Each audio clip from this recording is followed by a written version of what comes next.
अस्सलाम वालेकुम, मैं डॉक्टर इकराम हूँ, मैदा जिगर का स्पेशलिस्ट हूँ। आज हम बात करेंगे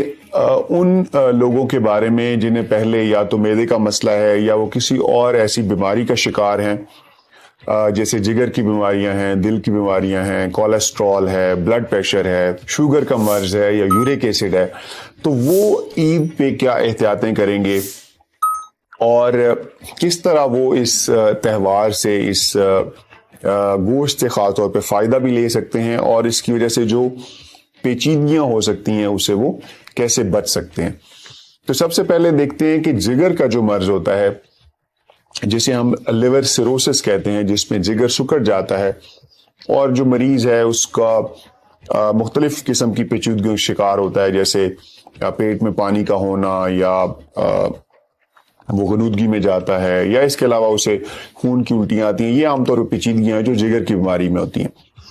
उन लोगों में बहुत ज्यादा गोश्त का एक वक्त में इस्तेमाल जो है वो उन्हें मसाइल का शिकार कर सकता है, उसमें गलूदगी में जाने के चांसेस उनके बढ़ जाते हैं।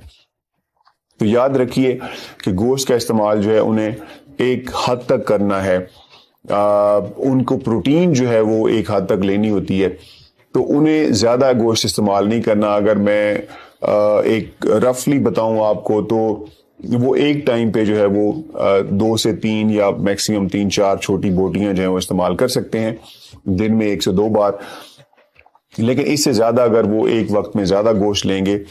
तो जो प्रोटीन है उसकी वजह से वो गलूदगी में जा सकते हैं। दूसरी चीज ये है कि इसके साथ बहुत ज्यादा फिर पकाने में नमक और मसालों का इस्तेमाल होता है, तो वो भी जिगर के जो मरीज होते हैं जिन्हें खासतौर पर पेट में पानी होता है उनके लिए वो अच्छा नहीं होता। तो उनका इस्तेमाल जो है बहुत लिमिटेड तरीके से करना है।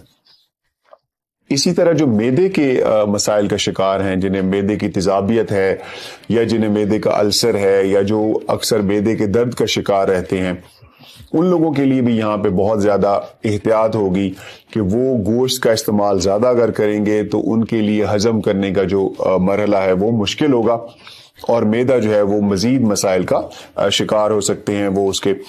तो उसमें उन्होंने करना क्या है कि वो साथ में सैलेड का इस्तेमाल ज्यादा करें, फाइबर ताकि जो है उसका इस्तेमाल साथ में हो। उन्हें दही का इस्तेमाल करना चाहिए और इसके साथ वो ग्रीन टी ले सकते हैं, अदरक वाली वो जो है चाय वो ले सकते हैं। लेकिन सबसे अहम चीज है कि मयाना रवी हो,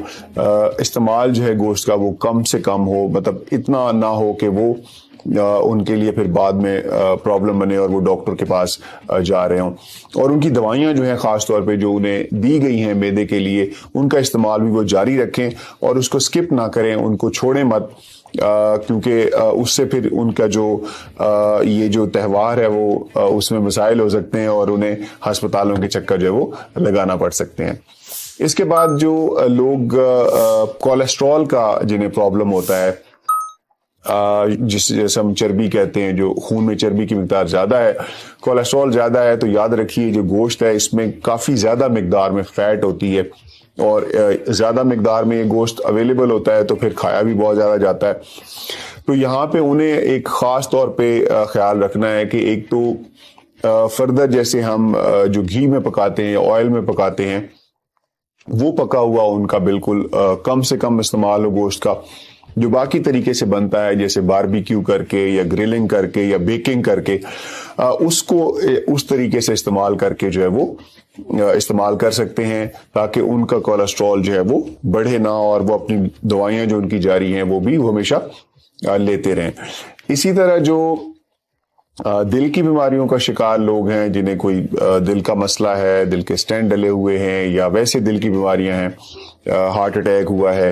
उनमें भी क्या होता है कि कोलेस्ट्रॉल का यकदम बढ़ना जो है वो नुकसान का बायस होता है और उससे उनको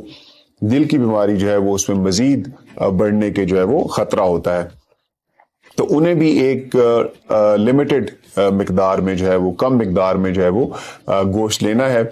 और उसके साथ जो सब्जियों का और फलों का इस्तेमाल है वो ज्यादा से ज्यादा करना है ताकि उनके लिए भी यकदम जो है वो कोलेस्ट्रॉल ना बढ़े और उनकी जो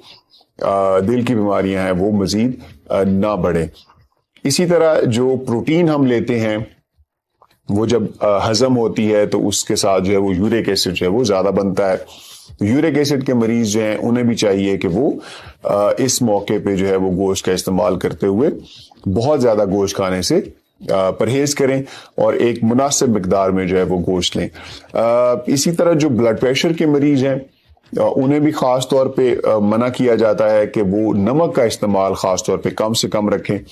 تو جب یہ اس موقع پہ گوشت بنایا جاتا ہے اور جس طرح کے ہمارے ہاں روٹین ہے بنانے کی جس میں بہت زیادہ مسالے ہیں، آلریڈی جو بنے بنائے مسالے استعمال ہوتے ہیں، تو ان کی جو شرح ہے اس میں وہ نمک کی بہت زیادہ ہوتی ہے، اور جو بڑا گوشت ہے جس میں گائے کا گوشت آ جاتا ہے اس میں آلریڈی سوڈیم کی مقدار جو ہے وہ بھی زیادہ ہوتی ہے۔ تو اس کا استعمال جو ہے وہ زیادہ کرنے سے ان کا بلڈ پریشر یکدم بڑھ سکتا ہے اور وہ خدا نخواستہ کسی جان لیوا پیچیدگیوں کا بھی مسئلہ جو ہے اس میں دیکھنے میں آ سکتا ہے۔ تو انہیں بھی چاہیے کہ اس میں ہمیشہ میانہ روی کے ساتھ وہ استعمال کریں اور بہت زیادہ ایک وقت میں اور مسلسل گوشت کھانے کے لیے جو ہے وہ اسے پرہیز کریں، اور اس کے ساتھ ہمیشہ سیلیڈ اور باقی سبزیاں جو ہیں اور پھلوں کا جو ہے وہ استعمال جاری رکھیں۔ اور جیسے مہمان آتے ہیں یا خود بھی یہ ایک ٹرینڈ ہے جس میں کہ بہت زیادہ کولڈ ڈرنکس استعمال کی جاتی ہیں، تو وہ ان سب جو ہے نا مریضوں کے لیے وہ بالکل منع ہوتی ہیں، تو ان کا استعمال جو ہے وہ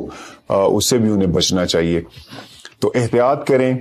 اس تہوار پہ، اس سے گوشت سے فائدہ اٹھائیں اور اس کا استعمال میانہ روی سے کریں۔ اس کے ساتھ مجھے اجازت دیں، اللہ حافظ۔